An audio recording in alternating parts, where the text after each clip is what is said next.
வாங்க, எல்லாருக்கும் வணக்கம்.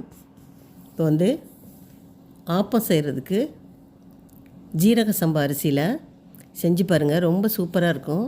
நீங்கள் செஞ்சு பார்த்துட்டு அப்புறம் எனக்கு சொல்லுங்கள். அதை வந்து நான் ஒரு 2 டம்ளர் அரிசி அதுக்காக எடுத்திருக்கேன். எடுத்து ஜீரக சம்பா பச்சரிசி தான் அது, பாருங்கள். அதை வந்து நல்லா அதோட ஒரு 2 டேபிள் ஸ்பூனு உளுந்தம்பருப்பு போட்டுக்கோங்க. போட்டுட்டு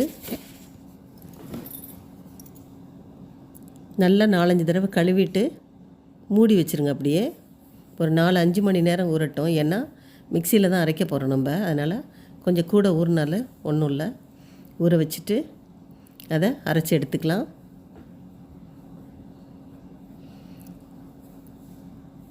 நான் அதை வந்து ஒரு 3 தடவையாக மிக்சியில் அரைச்சேன். ஃபஸ்ட்டு டைம் போட்டு அரைச்சிட்டு பாருங்கள், இப்படி நல்லா நைஸாக அரைச்சி எடுத்தாச்சு. எடுத்துகிட்டு செகண்ட் டைம் அரைச்சிக்கிட்டு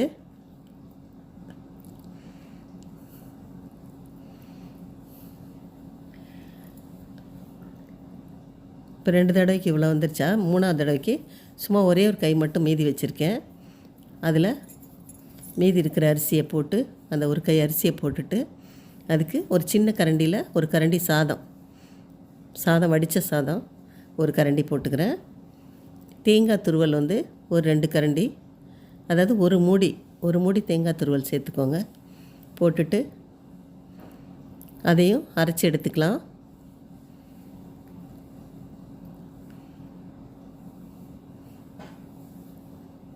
கொஞ்சமாக தண்ணி விட்டுட்டு அரைச்சி எடுத்துக்கோங்க.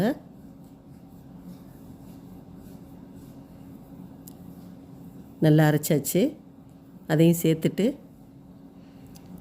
ஒரு ஸ்பூன் உப்பு போட்டுட்டு ஒரு ஸ்பூன் சர்க்கரை போட்டுக்கோங்க.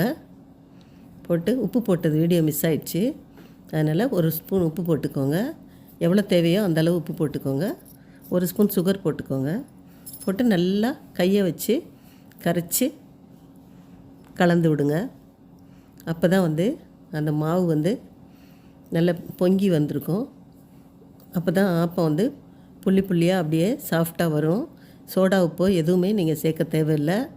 சோடா உப்பு போடாமல் செஞ்சு பாருங்கள், சூப்பராக இருக்கும். பேக்கிங் சோடா உப்போ எதுவுமே நீங்கள் போட வேண்டாம். போட்டுட்டு அப்படியே மூடி வச்சுருங்க.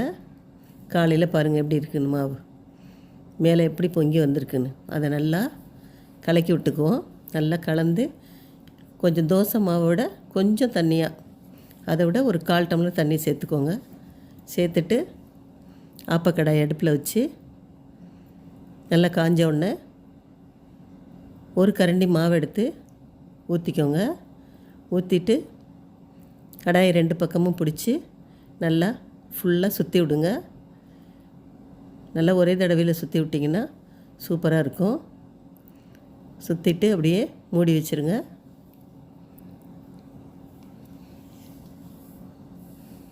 மீடியம் ஃப்ளேமில் வச்சுக்கோங்க அடுப்பை. பாருங்கள், நல்லா வெந்துருச்சு. எப்படி சைடு ஃபுல்லாக செவந்து அழகாக, நடுவில் வந்து பஞ்சு மாதிரி நல்லா ஓட்டையாக எப்படி இருக்குது பாருங்கள், சூப்பராக இருக்கும். செஞ்சு பாருங்கள் ஆப்பம் இந்த அரிசியில். அதுக்கு வந்து நான் வந்து ஒரு வெஜிடபிள் ஸ்டூ செஞ்சேன், அதையும் இப்போ பார்க்கலாம். ஆப்பம் பாருங்கள் எப்படி பஞ்சு மாதிரி இருக்கும். தொட்டால் நடுவில் சைடில் வந்து சாப்பிட்றப்ப லைட்டாக கிறிஸ்பியாக இருக்கும். ரொம்ப நல்லாயிருக்கும்.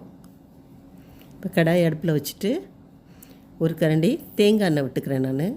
விட்டுட்டு அதில் வந்து 2 ஏலக்காய், 2 பட்டை, 2 கிராம்பு போட்டுட்டு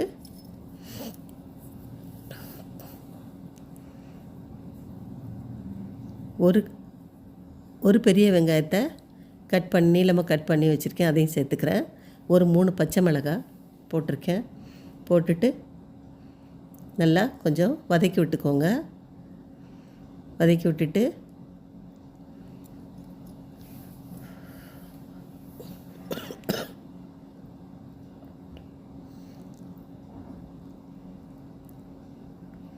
கொஞ்சம் நேரம் நல்லா வதக்கிக்கோங்க. வதக்கின பிறகு பீன்ஸ் ஒரு கைப்பிடியில் எடுத்துக்கோங்க. 2 கேரட் எடுத்துக்கோங்க, அதையும் நல்லா கட் பண்ணிக்கோங்க.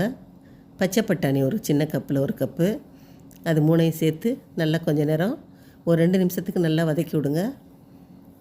நல்லா வதக்கி விட்டுட்டு அதில் கொஞ்சம் இஞ்சி துண்டு சேர்த்துக்கோங்க. அதையும் சேர்த்து நல்லா வதக்கிக்கோங்க. 1 ஸ்பூன் உப்பு போட்டுக்கோங்க. போட்டு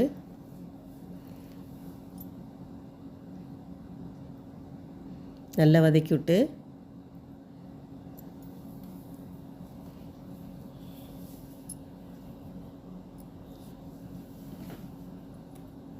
கொஞ்சம் ஒரு 200 ml போல் தண்ணி விட்டுக்குவோம்.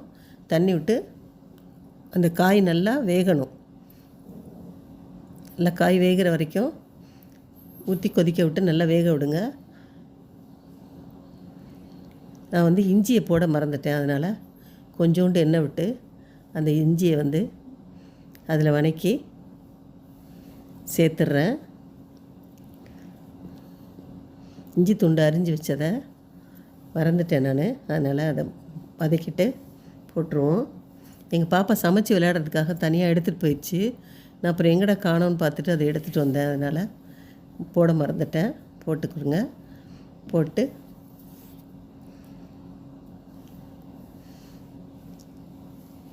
அதையும் கலந்து விட்டுட்டு நல்லா கொதித்து காய் வேகட்டும். அதில் வந்து நான் 1 ஸ்பூன் அரிசி மாவு போட்டுக்கிறேன். ஏன்னா தேங்காய் அரைச்சி ஊற்றினாலும் தண்ணியாக தான் இருக்கும். கொஞ்சம் இல்லைன்னா முந்திரி பருப்பு இருந்ததுன்னா அதோட சேர்த்து அரைச்சி போட்டிங்கன்னா கொஞ்சம் கொழகொழப்பாக இருக்கும். இது வந்து கொஞ்சம் தண்ணியாக தான் இருக்கும். அதனால் ஒரு தேங்காய் அரைச்சி பால் எடுத்திருக்கேன். அந்த பாலை வந்து நான் அதில் சேர்த்துக்கிறேன். சேர்த்து ஒரு 2 நிமிஷத்தில் நம்ம ஆஃப் பண்ணிடலாம். அதை லைட்டாக கொதிச்சா போதும். ஆஃப் பண்ணிவிட்டு ஒரு கொத்து கருவேப்பிலையை உருவி அதில் போட்டு மல்லித்தலை இருந்தாலும் சேர்த்துக்கோங்க.